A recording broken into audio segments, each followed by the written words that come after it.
Well, hello there. It's good to see you again, and welcome back to the latest installment of Go Beyond Numbers. I am your host and moderator, Ryan Ruff, and as always, I'm joined by the star of our show, and that's Tony Rose. And we're going to be diving into yet another great conversation today. Today's conversation really stemming around professional relationships and professional partnerships. And to join us in today's conversation, another recurring guest, one of our favorites here on the show, that's Dr. Ann Tublin.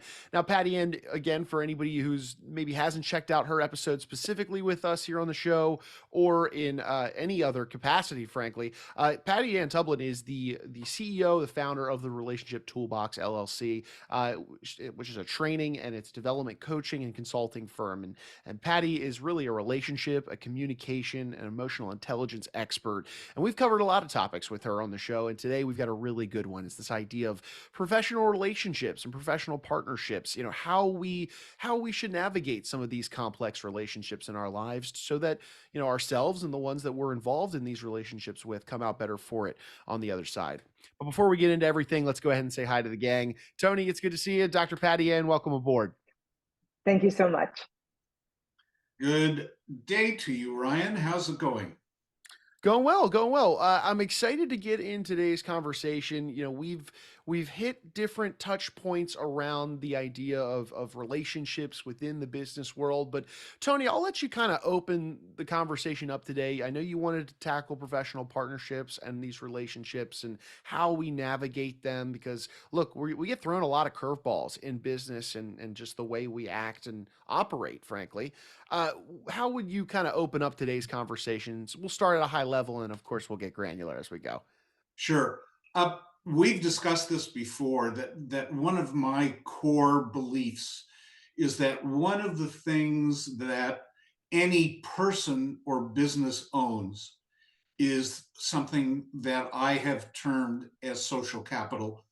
I may have stolen that from somebody else, but in my book, Go Beyond Numbers, I talk about social capital a lot. Our business has engaged Ann in the past to help us with our social capital, and in particular with navigating through what I think is sometimes very dangerous waters of our relationships in business, which is not just business. I think it's personal too. And so I'm very intrigued with these concepts. And since I've been in a partnership my whole business life, Mm-hmm. I'm very interested in understanding where I may have screwed up, where I could make it better, and the kinds of do's and don'ts that Dr. Ann has developed over the years and works with so many businesses and entrepreneurs in the world. So anyone listening to this now, if you have a small business, a big business, this can be of huge benefit to you. So that's how I would frame it, Ryan. Sure. Well, Dr. Ann, you've worked very closely with some high-ranking professionals out there in the world. I know you yourself, have your own podcast, The Trust Doctor. You've interviewed co-founder of Netflix, president of Starbucks. I mean, the list goes on. You've really had unbelievable experiences and conversations with these folks. I guess maybe a good spot to start would be, what is your overall take on the nature of a professional relationship, a professional partnership, and is there a difference between the two? Okay, so thank you so much for having me. And I do want to say, for the most part, working with Tony was pretty easy because Tony and his partner both have character of the utmost integrity. And usually what happens in business relationships and partnerships, it's not the skill set that gets the relationship into trouble, it's the character or the personalities that get the relationships complicated. I shouldn't even say in trouble. So here's what's really important about any business. Let's talk about partnerships to begin with, right? Is that you need, and I'll say this is similar to a romantic relationship, If you don't have trust within that relationship, the partnership won't work. It is impossible. In business, it won't work because you won't have effective communication. The decision-making process will be slowed down. And in many times in business, if you don't seize the opportunity at the moment, the opportunity is gone. Many times you're not aligned in your goals and your values. So right away, if there's not, and I actually talk about this in a book I'm writing now. If everyone knows the company Apple, right? But everybody doesn't know the story that at one point, Steve Jobs and Steve Wozniak, his best friend, started Apple together, I think in Jobs' garage, or so the story goes. And they created one of the most iconic brands in the history of the world. At one point, the relationship between Steve Jobs and Steve Wozniak soured, and the trust between them became shattered and irreparable. And what happened? Steve Wozniak left the company, and Steve Jobs got thrown out of the company that he started, which at the time was unheard of. And the Apple stock went on a downward spiral. That is how detrimental to your company the lack of trust in your business relationships, specifically, especially your partners, are. Wow, that's really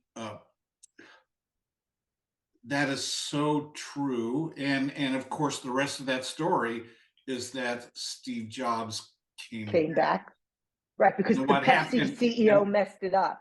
and They what brought in happened, the CEO from Pepsi.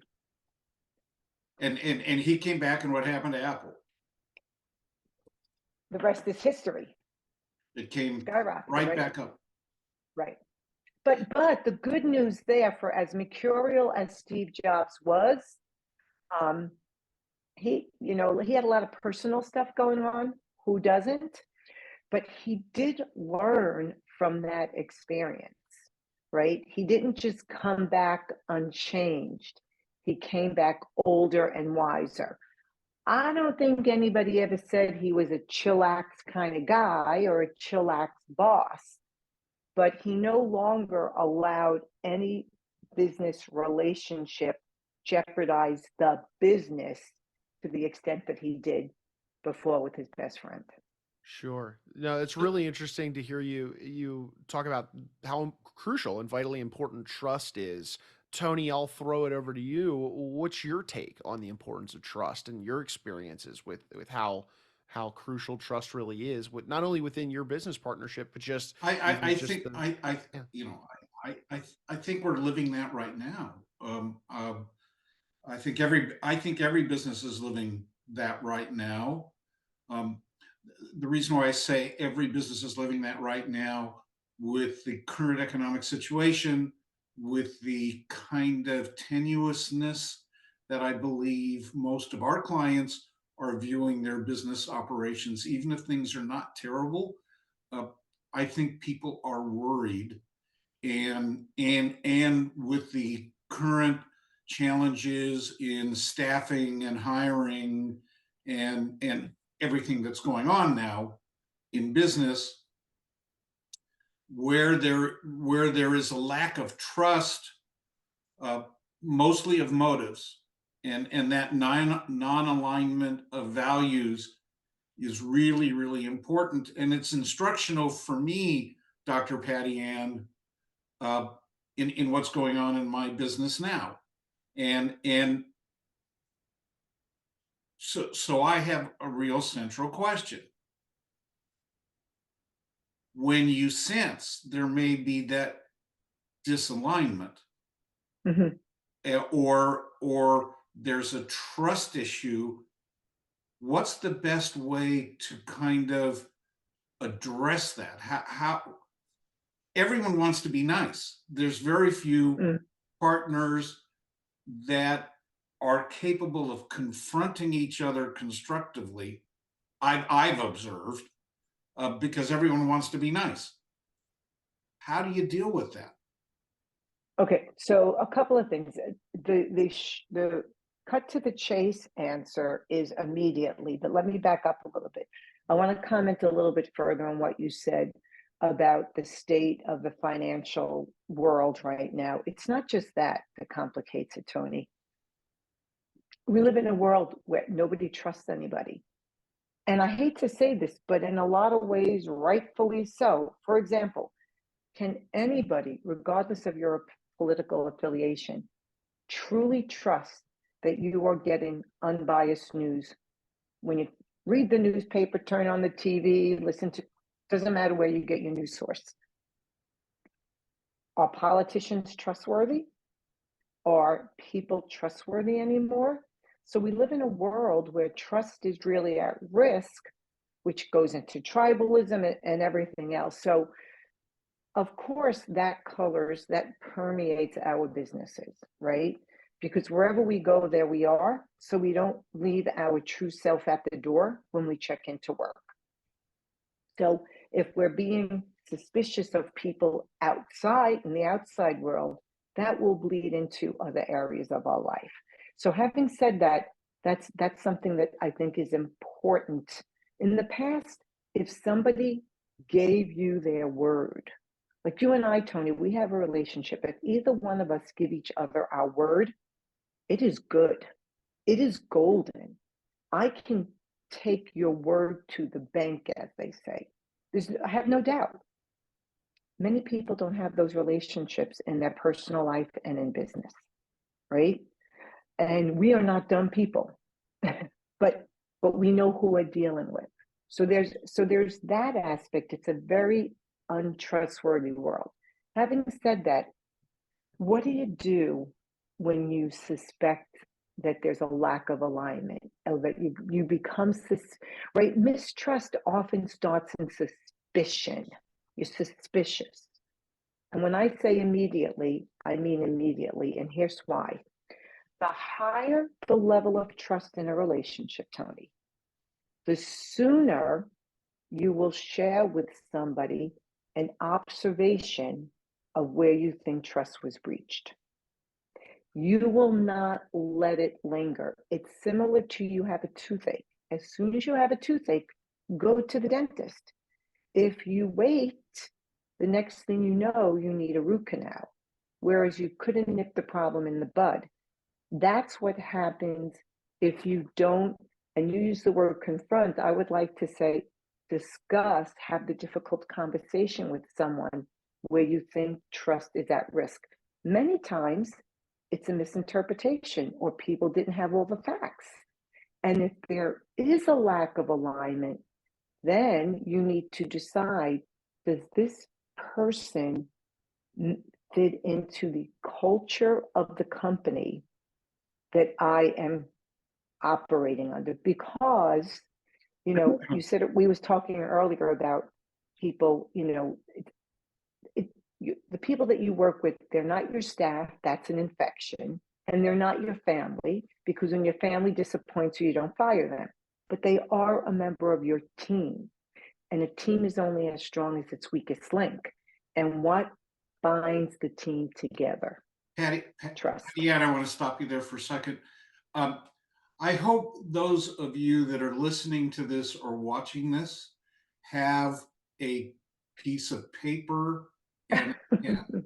I am taking notes furiously because this is $10,000 an hour advice. Thank you.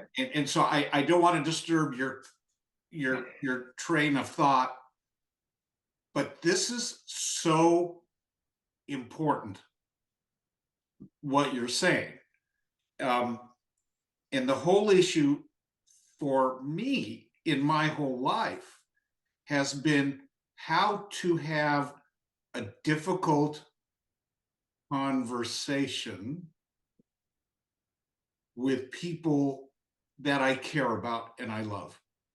And I think many entrepreneurs and employers and business people, they really do love the team that they work with.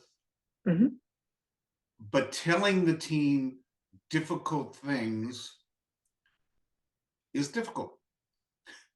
And so how do you tell people difficult things when you are worried about hurting them, you're worried about them, and you're also worried about you, about how you'll feel in the aftermath of that difficult conversation?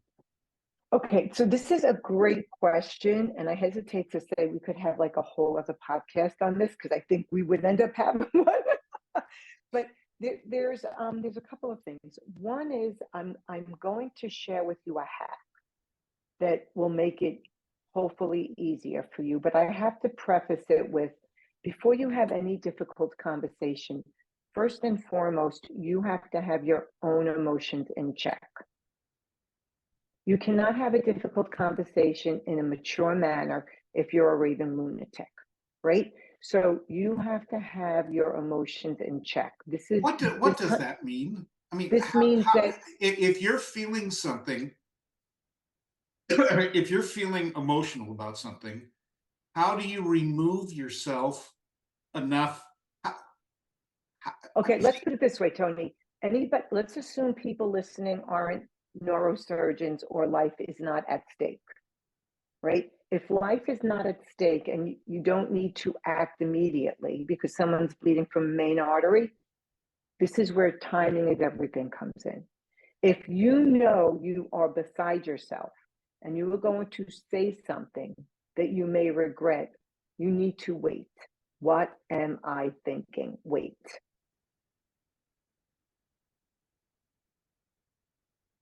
doesn't Most things don't need. when you confront that, so you wait.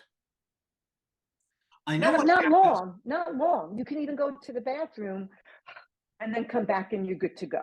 So you know what happens to me though is that, okay, so I get a little bit of distance from it. Mm-hmm. Happened to me yesterday. Right. You It's get a little actually a distance. 6-second pause. You get a little distance from it, and then you come back, and I Mm-hmm. find my emotions come back again. So you haven't had enough time then to regroup. But let me go on because that's a whole other thing. My point is timing can be everything. And if you come across as a raving lunatic, no matter how legit your issue is, it will be lost. It will not be heard. So what's the point? Right? This is also like part of emotional intelligence. So the first thing is have your emotions in check, because if you're screaming, people just see a screaming person. Right. The second thing is have the end goal in mind. Before you have a difficult conversation, be very intentional on what you want to achieve. What is your intention? Okay? I'm And writing it down. I'm writing it okay. down. And a difficult conversation is one difficult conversation at a time. You don't do and another thing, and another thing, and another thing, right? Because the person just gets overwhelmed and you overwhelm yourself. So that's the framework. So here's the really good news. The acronym FBI is what you use. The F stands for feeling, the B stands for behavior, and the I stands for impact. Now, you know me, Tony. I like to take things that can be complicated and simplify it so we can operationalize it. So, of course, there's more to this than meets the eye, but let's go with FBI. So, feeling. Speak for yourself. I feel, I'm going to say angry, right? Because the difficult conversation doesn't usually center around happiness. I feel angry. Here's the behavior. When you are consistently late meeting deadlines. I feel angry. Behavior when you are consistently late meeting deadlines. Impact. And if that behavior continues, these will be the consequences. If that behavior continues, we will have to reevaluate your position here.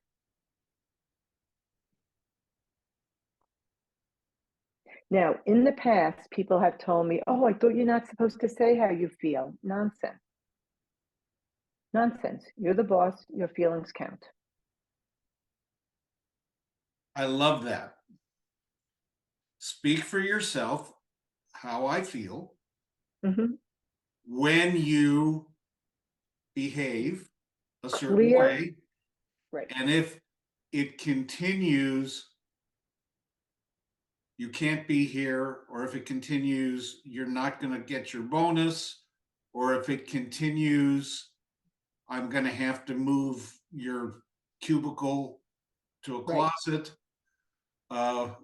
or if it continues, I will not let you ever buy groceries again, and then you will die. Exactly. Well, just don't drink water. It takes 3 days to die from dehydration. Wow, wow, It's quicker. wow, wow. Is this in your Make book? it simple. Is this in your book? I don't know. Well, it might be I don't know. coming up. I think it. I don't. Yeah. I don't think I put it in my book. I'm glad I'm proofreading it. Well, Yeah, this I is think I might be putting unbelievable. in my course. I think, Dr. Patty Ann, you should do a 10-minute talk on it. I guess I should. A 10-minute talk for everybody is a process in the mastermind that Dr. Patty Ann and I are in, called Genius Network, where members get up and talk about things that they're thinking about, or things that they know that they think would be good for people to share in the group, and they call them 10-minute talks. And the idea is to get a hell of a lot of information out in 10 minutes.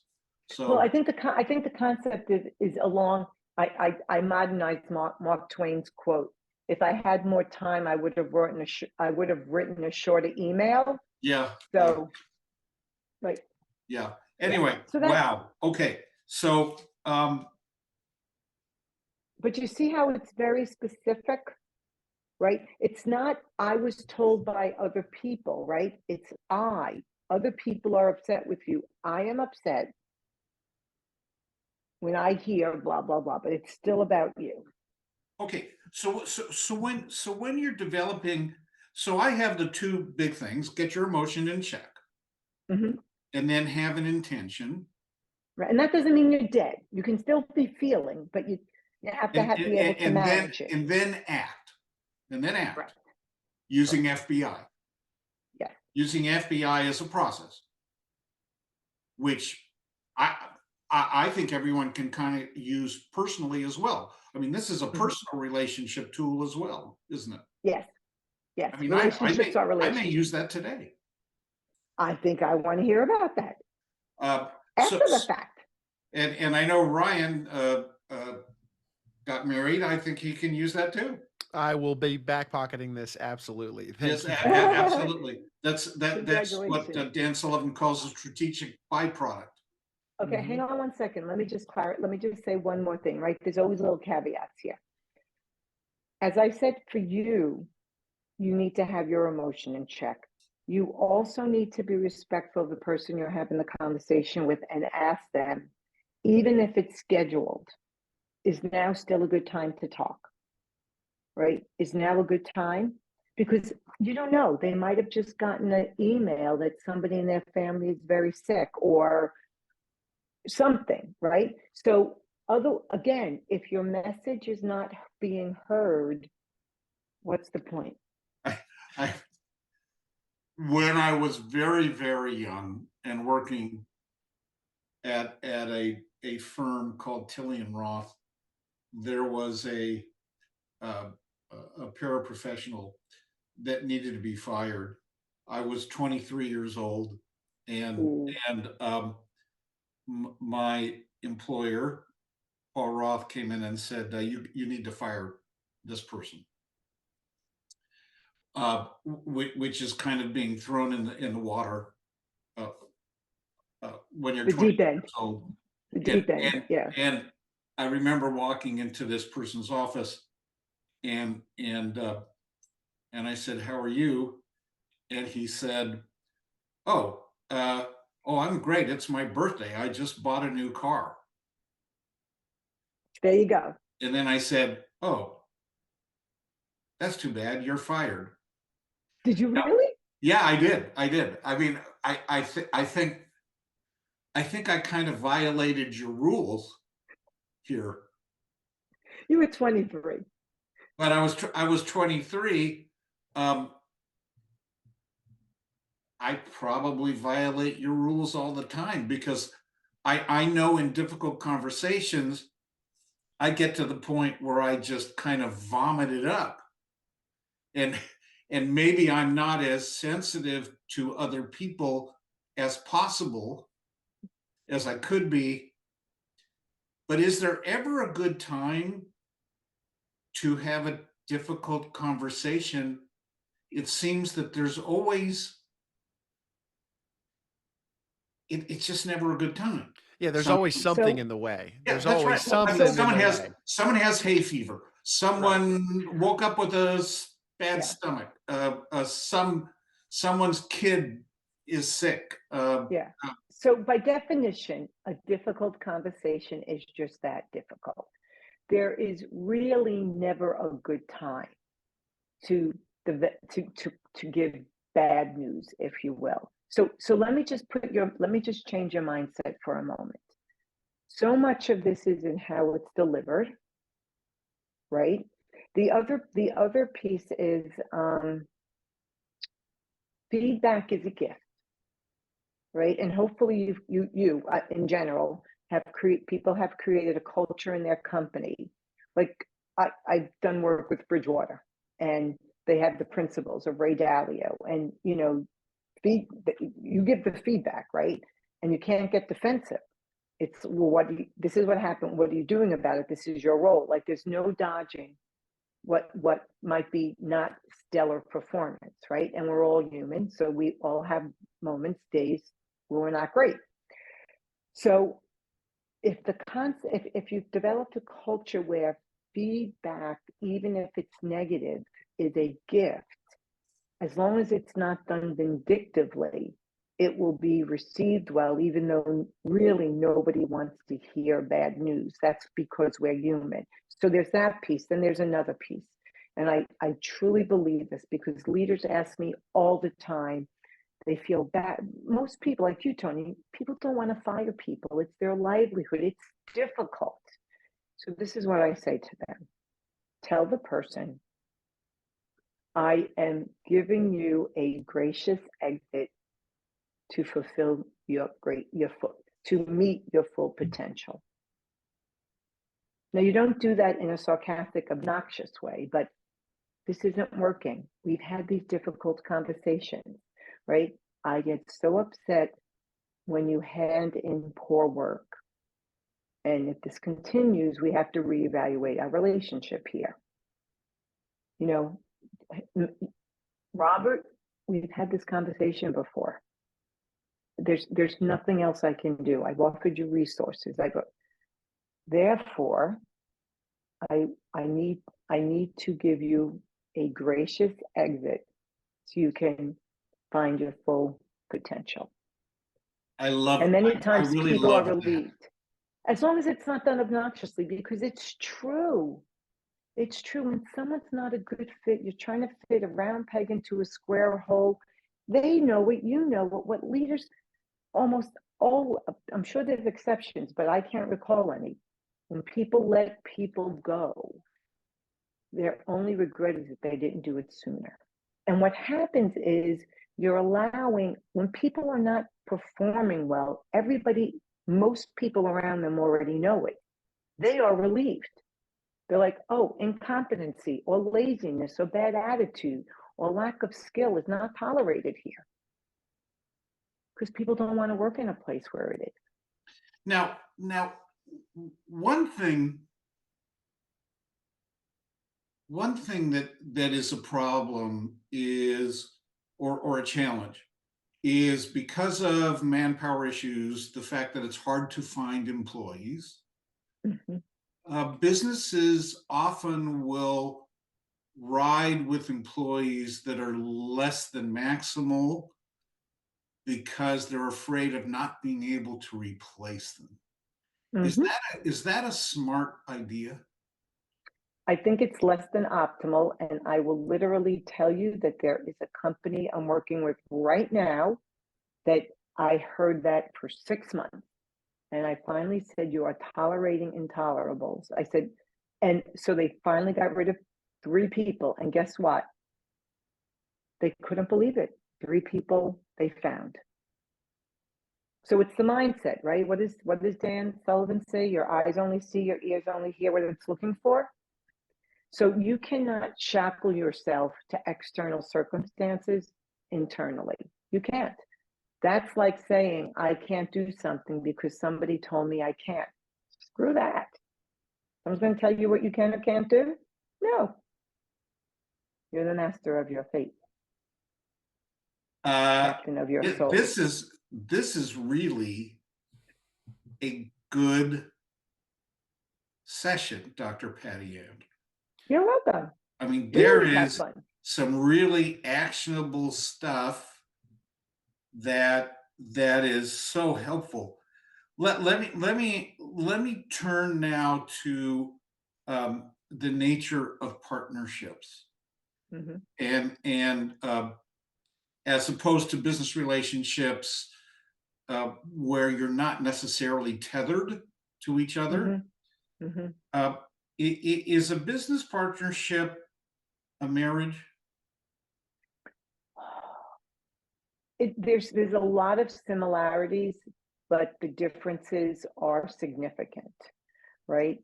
Um, in a marriage, we'll talk perfect world. It's love, love, unconditional love are the binds that tie you, right? Um, in a business partnership, it might be the business that ties you. You have to trust each other explicitly, but there has to be the business might be more important than the love. But there are so many similarities. Now, here's where it is similar that you'll appreciate. In a marriage, most people today, and I would suggest it, have an exit strategy. We call it a prenup.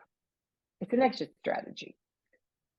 Business partners, before they agree to be partners, absolutely should have an exit strategy. I cannot tell you the world of hurt that is avoided by having one, whether somebody leaves the company voluntarily or not, whether you're bought out, how profits are dispersed, what the criteria is for that.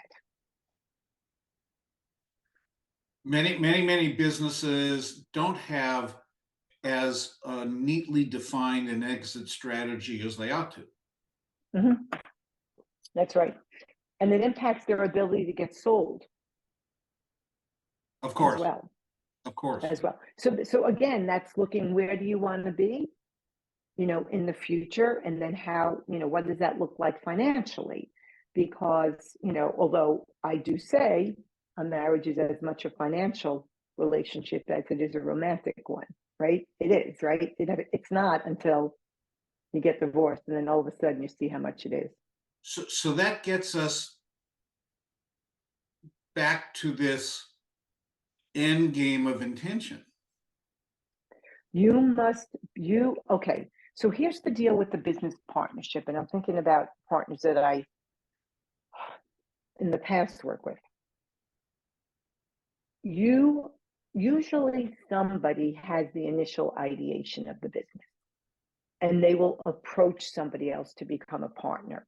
I'm not saying that it's rare that 2 people come up with the same concept at the same time. There's usually an initiator, right? So let's go with the initiator. It's their intellectual genius, we'll say. And the other partner comes in as a 50-50 partner. Fine. But there must be an alignment between partners on goals, on values, on all of that for the business. And usually it's one person's set of goals and values that the other partner needs to have complete buy-in in word and in deed, meaning, and also operationalize it. Here's what happens. That agreement becomes implicit. excuse me, it's never put down on paper. And the business could be going swimmingly. And we're entrepreneurs, right? So we all have shiny object disease. So 3 years into the business, we think we're aligned. And then one of the partners sees what he thinks is a great idea, but it's not part of the alignment of where you originally were going. And he takes a fork in the road. And then all hell breaks loose. And it's Yes. sometimes not intentional, right? It's not necessarily Machiavellian. Happens nonetheless, impacts the trust. That's where we have to have the difficult conversation. And sometimes partners diverge in their interest, the nature of their interest in the business. And well, by that I'm saying that most entrepreneurs, a lot of entrepreneurs, I think there's maybe two types. There's some entrepreneurs that are actually living their passion. Mm-hmm. And that, like you and I, honestly, yes. Right? And there's some businessmen and women that have really good ideas, and what they want to do is profit from their really good ideas. But it's not necessary. Their passion is to make profits from their good ideas, not the idea itself. I have a client right now that has recently closed a transaction on a really good idea he had in the low 8-figure category, but nice for a young entrepreneur. And I believe that kind of entrepreneur will find another good idea that they can be passionate about promoting, not the idea itself, but the idea of making it profitable. One of the disadvantages of those entrepreneurs that are living their passion is oftentimes they don't pay attention to whether that idea is making them money, because they're living their passion. And so they will spend 30 years not running their business as a business. They'll run their business as a passion. Does that make sense? Yes, but no, it doesn't, because a business, to me, by definition, is to make money, right? So you find your passion and find a way to make money from it. Otherwise, it's a hobby. Yeah, and I think that many entrepreneurs take a hobby and run it as a hobby. I don't know how they support themselves, but okay. Well, what happens is that they create a job.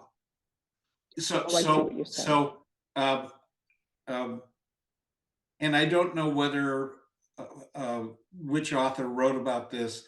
Is that are you creating a business that's a job? And maybe this is Dan Sullivan. Are you running a business that actually creates for you a job, or do you actually have a business? Right. I think there's a lot of accountants that have accounting firms that have a job. Now, they make a damn good living, but it's a job. Yes. Let me just, I want to go back to what you said just earlier, though, about the passion. In terms of when you're aligning in a partnership and the disbursement of monies in whatever capacity that happens, it's important to know, are both of you putting in financial equity? Is somebody putting in sweat equity? And usually a subset of the sweat equity, or maybe we need to have a third subset, is idea equity. Right? So you have to be very clear on who's bringing what to the table, and then how that plays out. And when you said earlier, you have the entrepreneur, the business owner that has created the ideation, of what that business is, and then they bring in another partner, and that partner becomes a 50% partner. I wonder how often that 50% partner understands that their role is to work the idea, and that and that and that the ideation partner's role may not be so much work, but the idea. So great, perfect segue to part of the alignment between partners is having a very clear understanding of the roles and responsibilities, who does what. And again, out of the gate, and write it down and have it signed. So you can revisit it if there's any doubt in the future, and also revisit it because you might want to switch. You might want to change it up a little bit. The other piece, which is where I thought you were referencing earlier also, is, who we are right now at this moment with everybody listening to us. In 5 minutes, we're a different person. In a year, we're a different person. So we're constantly changing and evolving. And that's why in a partnership, in any partnership, effective communication is key. Absolutely key. You cannot assume. You have to have check-ins. You have to have accountability meetings. There's a million ways you can do this, but you must do it, because we get thoughts in our own head. We think we said something. We think we told somebody. We might have been intending to, and then we got distracted. In fact, I think the next time we get together, Dr. Patty Ann, I would like that topic, and Ryan, we need to make sure we note this down. I want to do a whole 45 minutes to an hour on accountability. And Dr. Patty Ann knows that's one of my big issues, is appropriate accountability. Double A, appropriate accountability. Yeah, I like that. All right. Well, we are getting to the end of our time here. When we're talking about relationships, Dr. Patty Ann, is there anything that we haven't covered that you didn't want us to ignore? Oh gosh. No, I think we hit the highlights, but this is what I really want to emphasize. And it goes back to the Shark Tank show. If you are in any business, if you are in any relationship, any partnership, it is not hyperbole to say that the success of your business is predicated not only upon money, not only upon the product and service that you provide, but your ability to create, nurture, and sustain healthy relationships rooted in trust. Full stop. Create, nurture, and sustain healthy relationships rooted in trust. Okay, I'm writing that down. Okay. Tony, just listen to the recording. I know, yeah, but I like when I write it down, it imprints. It does. You're right. How do people that might want to get in contact with you, hear more from you, how do they do that, Dr. Patty Ann? So my website is drpattyann.com. You can check me out there. I'm sure there's a contact form. I'm on Twitter. I'm on Facebook. I'm on Instagram. All Dr. Patty Ann. You can find me if you want me. And how many books have you written? 2 books, 1 course. I'm working on my 3rd book and my 2nd course. Yes. And what are the courses about, Dr. Patty Ann? So the first course is on intimate relationships, and the 2nd course is on business relationships. That will go hand in hand with I haven't figured out the title yet, but I think it's going to be 7 tools to improve and repair trust.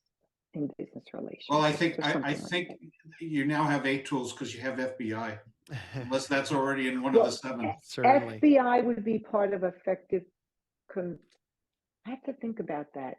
You know what? It's a mini book, Tony. So like if I keep adding on, I'm old, man. I ain't got a lot of knowledge. All right, all right, all right. Well, Ryan, I actually think, unfortunately, we're running out of time. We probably could do this for another hour. Amen to that, Tony. A lot of value here. We appreciate you, Dr. Patty Ann. I mean, talking about trust, a big topic. FBI, obviously, that method was a big one. Navigating the complexities of those business partnerships. We've really covered a lot today. So, appreciate you and your time and the value provided for the audience today. Thank you. Always a pleasure. Anytime I have a chance to spend a couple of minutes with Tony Rose, sign me up.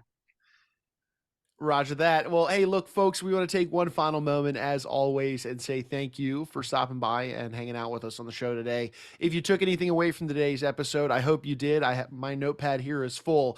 Go ahead and subscribe to the show then on whichever platform you checked us out on. That way, you never miss out on another great conversation between Tony, myself, any one of our esteemed guests as we dive into the world of business and complex relationships. But for Tony, for Dr. Patty Ann, I'm Ryan. We're going to go ahead and say so long today, but we appreciate you stopping by and being with us on Go Beyond Numbers.